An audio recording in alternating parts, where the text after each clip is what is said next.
बिस्मिल्लाहिर्रहमानिर्रहीम। जुमे वाले सेशन की बात करें तो एक अच्छा सेशन था, क्योंकि जिस दिन इंडेक्स में करेक्शन होती है वो भी अच्छा दिन होता है, क्योंकि करेक्शन लेने के बाद फिर इंडेक्स ने ऊपर ही जाना होता है।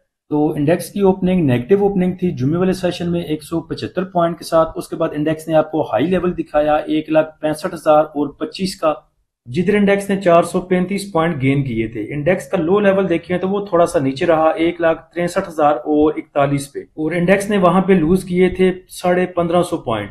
उसके बाद 1,63,041 का अगर लेवल देखें तो जिस टाइम इंडेक्स हमारा 1,64,000 के पास मूव कर रहा था, तो उसी टाइम प्रीमियम ग्रुप में मैसेज किया था कि इंडेक्स के पास जो सपोर्ट बनती है वो 1,63,100 की बनती है, और अल्हम्दुलिल्लाह उसी को रिटेस्ट करके इंडेक्स ने फिर जो है वहां से सपोर्ट ली। इंडेक्स की क्लोजिंग अगर देखें तो वो 1286 पॉइंट की कमी के साथ 1,63,304 पे रही। वॉल्यूम अगर देखें तो 424 मिलियन के वॉल्यूम ट्रेड हुए KSE 100 इंडेक्स में। भाई परेशान है इंडेक्स के नीचे जाने की वजह से। एक तो इंडेक्स की करेक्शन है, उसके साथ कुछ और चीजें भी इसमें ऐड हो गई जो कि भाइयों को ज्यादा परेशान करती हैं। एक तो हम डेली पे चार्ट देखते हैं, जिससे देख के आपको रेजिस्टेंस एंड सपोर्ट लेवल बताते हैं, और दिन के चार्ट पे, डे के चार्ट के ऊपर जब आप डेली चार्ट देखते हैं दिनों के हिसाब से, तो उसने अप एंड डाउन भी मूव दिनों के हिसाब से करना होता है, सेशन के हिसाब से। अब आप डेली अगर चार्ट देखेंगे, उसमें जो कैंडल्स बनी होती हैं वो वन डे पे बनी होती हैं, और पूरा जो आपको पीछे स्ट्रक्चर नजर आता है, कैंडलस्टिक पैटर्न नजर आता है, वो भी डे के हिसाब से नजर आता है। तो सेशन वाइज चीजें मूव किया करती हैं। अब मसला यह है कि 4 सेशन, 5 सेशन या 5 कैंडल बनी, उसके बाद जिन भाइयों के स्टॉक मूव नहीं किए, उनको तो यही लगना है कि एक वीक हो गया, पूरा हफ्ता हो गया, मेरे स्टॉक नहीं चले, मेरी मार्केट जो इंडेक्स है वो चल नहीं रहा, मार्केट चल नहीं रही। उसके बरक्स जो 15 मिनट का देखते हैं चार्ट, 30 मिनट का देखते हैं, उसमें अप एंड डाउन ज्यादा होती है, वोलेटाइल ज्यादा होता है उसमें इंडेक्स। तो अगर आपने स्विंग ट्रेड ली हुई है या पोजिशनल पे चल रहे हैं, फिर तो आपको दिनों के हिसाब से ही उसमें वेट करना पड़ेगा और सब्र के साथ बैठना पड़ेगा। अगर आपने इंट्राडे करनी है तो फिर स्टॉप लॉस हिट कराए जा सकते हैं, और फिर अपनी कैश भी वापस आ सकती है। दोनों स्ट्रेटजियां ठीक हैं जो आपको बेहतर लगती है।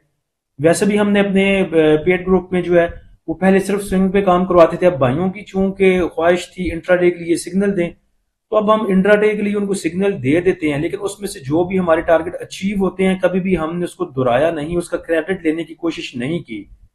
क्योंकि जब हम स्टॉप लॉस आपके हिट होंगे ना, हम उसमें कोई आपसे डिसक्रेडिट लेंगे ना, उससे हम ब्लेम गेम आपसे सुनेंगे कि हमारा स्टॉप लॉस हिट हो गया, हमने नुकसान करवाया। हम तो पहले ही कहते हैं कि आपको स्विंग में काम करना चाहिए, पोजिशनल में काम करना चाहिए। लेकिन फिर भी अगर आप अपनी मर्जी से इंट्राडे करते हैं, तो अगर उसमें हमारे टारगेट अचीव होते भी हैं, तो हम उसका क्रेडिट नहीं लेते, क्योंकि हम चाहते ही नहीं कि आप इंट्राडे में काम करें। उसके बाद भाइयों के परेशान होने की वजह एक और भी है।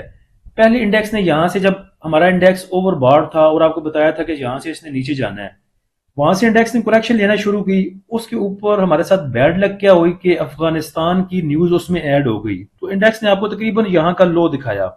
अब हुआ ये कि जब इंडेक्स ऑल टाइम हाई पे था, कुछ स्टॉक भी वहां पे हाई पे थे, इंडेक्स की करेक्शन के साथ स्टॉक भी इधर आके खड़े हो गए। अब हुआ क्या कि जब इसमें रिवर्सल आया, जब इंडेक्स ने ऊपर ये पॉइंट रिवर्स किए और दोबारा आपको लेवल दिखाया 1 लाख तकरीबन 67 का कह लें, तो जो स्टॉक यहाँ पे नीचे 1,57,000 पे आ गए थे, वो वैसे बड़े नहीं जैसे वो नीचे गिरे थे। अब वहां तक अगर वो इंडेक्स के साथ चले जाते तो फिर तो बहुत अच्छा था, जिन भाइयों के पास पड़े थे वो अपना प्रॉफिट बुक कर सकते थे। लेकिन इंडेक्स ने ये 2-3 दिन में जब पॉइंट गेन किए तो कुछ स्टॉक ऊपर नहीं गए। उसके बाद दोबारा इंडेक्स नीचे आया करेक्शन लेने के लिए, तब भी वो स्टॉक जो है थोड़ा सा और नीचे आ गए। इंडेक्स के दोबारा रिकवरी करने पे वो स्टॉक ऊपर नहीं गए। अब दोबारा जब इंडेक्स नीचे आ चुका है तो वो स्टॉक फिर भी मूव नहीं कर रहे। तो जो इन भाइयों के पास वो स्टॉक पहले पड़े हुए थे ऑल टाइम हाई के ऊपर और अफगानिस्तान की न्यूज के साथ बहुत नीचे चले गए थे, उनमें थोड़ा पैनिक ज्यादा है, कुछ सेलिंग प्रेशर कह लें। उसके बाद कुछ ने डिविडेंड दे दिया, और डिविडेंड जो उन्होंने दिया वो आपको पता है कि डिविडेंड जितना भी कोई स्टॉक देता है उतना वो नीचे जाके ओपन होता है। तो 3-4 इसमें जो वजूहत थी वो इकट्ठी हो गई, और कुछ स्टॉक ऐसे हैं जो अपनी औकात से भी ज्यादा नीचे गिर चुके हैं। तो भाइयों के लिए मशवरा यही है कि आपने जो स्ट्रॉन्ग स्टॉक अगर तो इकट्ठे किए हैं, फंडामेंटल स्ट्रॉन्ग है, तो चुप करके बैठे, उसमें डिविडेंड खाएं उनका। और अगर वैसे ही आपने छपरी स्टॉक लिए हुए हैं तो अभी इंडेक्स के नीचे जाने के साथ एवरेज कर लीजिएगा। जुमे वाले सेशन के टॉप एक्टिव स्टॉक देखें तो सबसे ज्यादा वॉल्यूम KEL में जनरेट हुए तकरीबन 194 मिलियन के, और KEL की प्राइस देखें तो वो भी अपनी अट्रैक्टिव प्राइस के पास आ चुका है। और पहले भी इसके पास जो नीचे स्ट्रॉन्ग सपोर्ट बनती है वो तकरीबन ₹5.10 की है, जो पहले ₹4.96 की थी, ₹4.92 की थी, सॉरी। अब वो स्पोर्ट ₹5.10 की है। उसके बाद टॉप एक्टिव स्टॉक में WTL, FCSE, bank of Punjab, टेली, FNEL, पेस, THCCL, ट्रीट और PIBTL।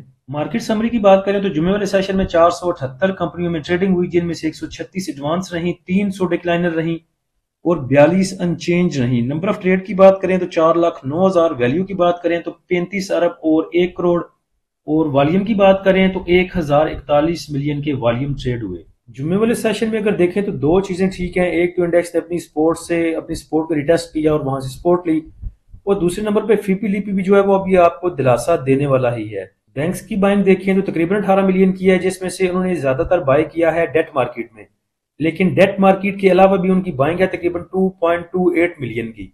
उसके बाद ब्रोकर ने हाफ मिलियन का बाय किया, कंपनीज ने बाय किया 0.14 का, फॉरेन कारपोरेट्स की सेलिंग है हाफ मिलियन की, इंडिविजुअल्स आप कह सकते हैं कि होल्डिंग पे हैं। उसके बाद इंश्योरेंस कंपनियों ने सेल किया 3.13 का, म्यूचुअल फंड ने अन्नी पाई और 12 मिलियन का सेल किया, लेकिन ये ज्यादा सेलिंग उनकी डेट मार्केट में है। उसके बाद एमबीएफसी की बाइंग 0.07 की, अदर ऑर्गेनाइजेशन ने सेल किया 0.11 का, ओवरसीज पाकिस्तानी ने सेल किया $3 मिलियन का। बैंक्स को अगर देखें तो बैंक्स ने 15 मिलियन का बाय किया है डेट मार्केट में, लेकिन इसके अलावा भी अक्रॉस द बोर्ड उन्होंने तमाम ही सेक्टर में बाइंग ही की है, जिसमें सबसे ज्यादा उनकी बाइंग है oil and gas marketing companies में, और उसके बाद oil and gas exploration companies में। तीसरे नंबर पे उनकी जो बाइंग है वो है ऑल अदर सेक्टर में। इंडिविजुअल को देखें तो इंडिविजुअल का जो ज्यादा रुझान है वो सीमेंट सेक्टर में, और तकरीबन 3.25 मिलियन का इंडिविजुअल ने इसमें बाय किया और सेल किया है oil and gas exploration companies को। इंश्योरेंस कंपनियों की 3 मिलियन की सेलिंग थी, लेकिन ये भी ज्यादातर उन्होंने सेल किया है डेट मार्केट में।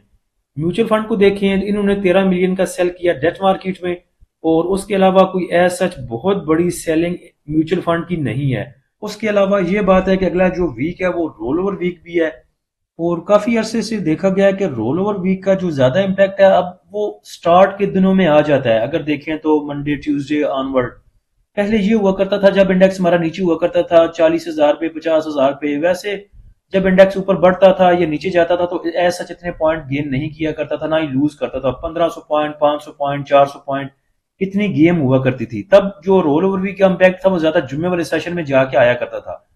अब चूंकि हमारा इंडेक्स वोलेटाइल बहुत है, 1000, 2000, 3000 पॉइंट को तो ये समझता ही कुछ नहीं है, उस हिसाब से रोल ओवर वीक की स्ट्रेटेजी भी कुछ चेंज है। स्टॉक्स में बात करें तो WSL को देखें तो प्राइस एक्शन इसका चेक करें।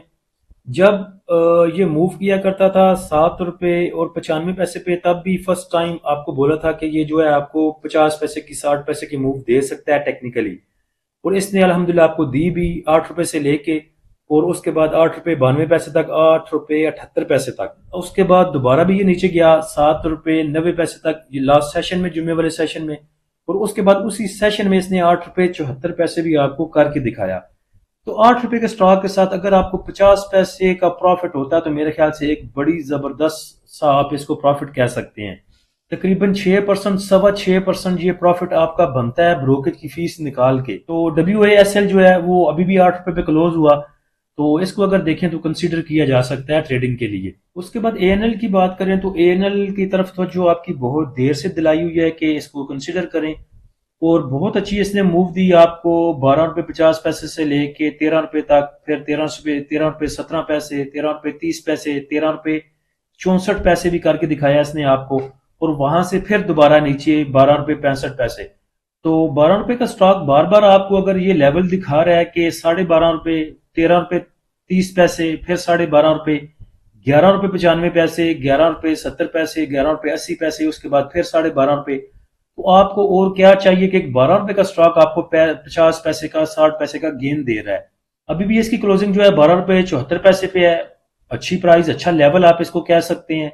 उसके बाद अगर आपने स्टॉप लॉस इसमें लगाना हुआ तो ₹11.95 का स्टॉप लॉस आप यूज कर सकते हैं। हम चूंकि स्टॉप लॉस नहीं यूज करते, हम तो उसी सपोर्ट लेवल पे जाकर दोबारा इसको कंसिडर करते हैं, और अगर मैंने करना हो तो मैं एवरेज करता हूं। तो किसी भी स्टॉक में अगर आपने काम करना हो तो उसका जरा पहले चार्ट देख लिया करें, 3 घंटे का देख लें, डेली का देख लें, तो आपको बहुत हद तक अंदाजा हो जाता है कि वो उसकी जो प्राइस है वो कैसे मूव कर रही है। अगर आप खुद कर सकते हैं, चार्ट देख सकते हैं, तो इससे अच्छी चीज तो हो ही नहीं सकती कि आप खुद देखें और खुद काम करें। अगर नहीं कर सकते तो फिर आप हमारे पास आएं, हमारा प्रीमियम ग्रुप ज्वाइन करें। हम आपको बता देंगे कि ये सपोर्ट लेवल है, ये रेजिस्टेंस लेवल है, यहाँ पे स्टॉप लॉस बनता है टेक्निकली, और सारी चीजें आपको बता देंगे। मैं ये चाहता हूँ कि ज्यादा चीजों को कॉम्प्लिकेटेड ना किया जाए, वैसे वर्ड ना यूज किए जाएं जिससे मैं बड़ा पढ़ा लिखा लगूं और अगले बंदे की समझ में बात ही कोई ना आए। जैसे कि आजकल यूट्यूब पे या आप देखते हैं इंस्टाग्राम पे बंदे आते हैं, वो बालों को तेल लगाने के तरीके बताते हैं, उसमें इतनी चीजें आपको बता देते हैं कि ये भी डाल लो, वो भी डाल लो, ये भी डाल लो, कि आपको हकीम के पास या पंसारी के पास जाके वो चीजों के नाम ही ना आए। फिर उसका तरीका इतना डिफिकल्ट कर देंगे कि आप कहेंगे यार छोड़ो खुद बनाने को, इनसे बना बनाया ही ले लो। तो हमारा वो एक स्टांस ही नहीं है कि चीजों को बहुत कॉम्प्लिकेटेड किया जाए। हम कहते हैं कि चीजों को आसान करें। जैसे नए नए जब मैंने वीडियो बनानी शुरू की थी, तो ऐसे ट्रेडिंग को इन्होंने डिफिकल्ट किया हुआ था बाकी लोगों ने, और पता नहीं ये क्या बना हुआ था कि बड़ा मुश्किल काम है, और मूड बना के बात करते हैं तमाम ग्रुप्स वाले, और मूडी मूडी बंधे हुआ करते थे। जब हमने फ्री ग्रुप शुरू किया, उसमें किडिंग भी चलती थी, उसमें जोक भी चलते थे, सब कुछ चलती थी। फिर उस चीजों को लेके बहुत से ग्रुप जो है उन्होंने अपना यू टर्न लिया और उस तरफ आए, और हकीमों की तरह कह दो जी कि जाओ सांडा पकड़ के लाओ, फिर सांप पकड़ के लाओ, सांप की खलड़ी लेके आओ, और पता नहीं क्या क्या लेके आओ, और फिर ऑयल बना के देंगे आपको।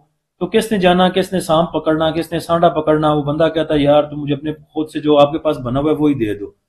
तो अगर तो आप खुद काम कर सकते हैं तो जरूर करें। सो हम कहते हैं कि स्टॉक मार्केट को डिफिकल्ट ना बनाएं, आसान बनाएं, लोगों को आसानियां करके दें, अल्लाह आपके लिए आसानियां करेगा। दूसरे नंबर पे स्टॉक मार्केट जैसा तो प्लेटफॉर्म ही कोई नहीं है। आए, इन्वेस्ट करें, चाहे ट्रेडिंग करें, आपकी कैश आपके पास, आपका प्रॉफिट आपके पास, सीजीटी गवर्नमेंट का गवर्नमेंट के पास, गवर्नमेंट भी खुश, आप भी खुश, पीएसएक्स भी खुश, और हैप्पी एंडिंग। तो अगर आप खुद सांडा पकड़ सकते हैं, सांप पकड़ सकते हैं, तेल निकाल सकते हैं, तो उस जैसा तो काम ही कोई नहीं। अगर नहीं कर सकते तो आप हमारा प्रीमियम ग्रुप ज्वाइन कर सकते हैं। प्रीमियम ग्रुप को ज्वाइन करने के लिए नीचे दिए गए व्हाट्सएप नंबर पे आप रब्ता कर सकते हैं। फ्री ग्रुप को ज्वाइन करने के लिए लिंक नीचे डिस्क्रिप्शन में दे दिया है। आप हमारे फ्री ग्रुप को, प्रीमियम ग्रुप को, दोनों को अवेल कर सकते हैं हमारी वेबसाइट desitrader.pk से भी। उसका लिंक भी नीचे डिस्क्रिप्शन में लगा दिया है। घबराएं नहीं, कुछ नहीं होता।